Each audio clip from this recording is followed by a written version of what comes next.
In the previous section, I mentioned something briefly about each of the processes that make up the time management knowledge area. Since this is such a key part of the PMI-SP exam, what we'll cover within this movie and the next are some additional details on the processes that interact with our time management processes, and a few other high-level details that you'll need to understand before we begin to pick them apart in detail. What happens a great deal of the time is that students begin studying processes in detail and in isolation. There's no connection made as to how they fit into the bigger picture, and therefore a clear understanding of how scheduling fits and interacts within that big picture of a project's life cycle is lost. We'll avoid making this mistake by taking a look at the processes that provide information to those that you see on the screen right now. Let's start from the beginning. As you know, the Define Activities process creates the activity list and the milestone list. Before this can be done, the work breakdown structure must be created. You'll learn all about the WBS in this course, but the WBS itself is an output or the result of the Create WBS process, which is one that comes from the Scope Management knowledge area. The WBS contains the deliverables that have been decomposed down to the work package level.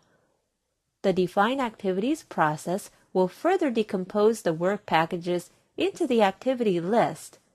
Again, you'll learn more about that later, but you get a big picture view of it here. We can then move on to the next process. There are 3 processes that feed information onto the 4 processes that follow. These processes are Define Scope, which creates the scope baseline, Acquire Project Team, which obtains the human resources needed to perform the activities, and Conduct Procurements, which contains the procured resources and information needed for the procurement activities. Although you won't see inputs that reflect this information for each of the 4 time management processes that follow, the interaction takes place. That means that the processes outlined in yellow should occur before the interaction can take place with the associated time management processes. Likewise, the output of the time management processes also interact with other processes that fall outside of the time management knowledge area. For instance, once the activity resource requirements have been determined, this information will be fed into the Develop Human Resource Plan process. The reason is that it should be documented in the HR plan. That doesn't mean that the Develop Human Resource Plan process has not occurred yet.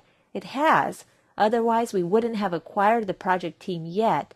But as more details emerge in relation to the team, such as occurred here by uncovering the resource requirements, that information is fed and updated into the Human Resource Plan. Similarly, this information will be used within the plan procurements process. When the duration of the activities is estimated, it will interact with the Identify Risk process. We use this information to build our list of risks and their characteristics. There are several processes that use the project schedule, which is an output of the Develop Schedule process.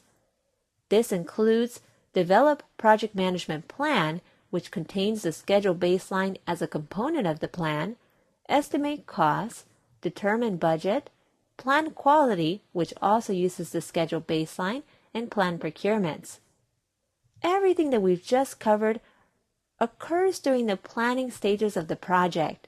That doesn't mean that this interaction will not continue to occur. Since as updates and refinements are made, the cycle will continue as needed. Let's pause here now that we've touched on the planning aspects of the interaction between the project management processes and the time management processes. In the next movie, we'll touch on the interaction that takes place within the control schedule process.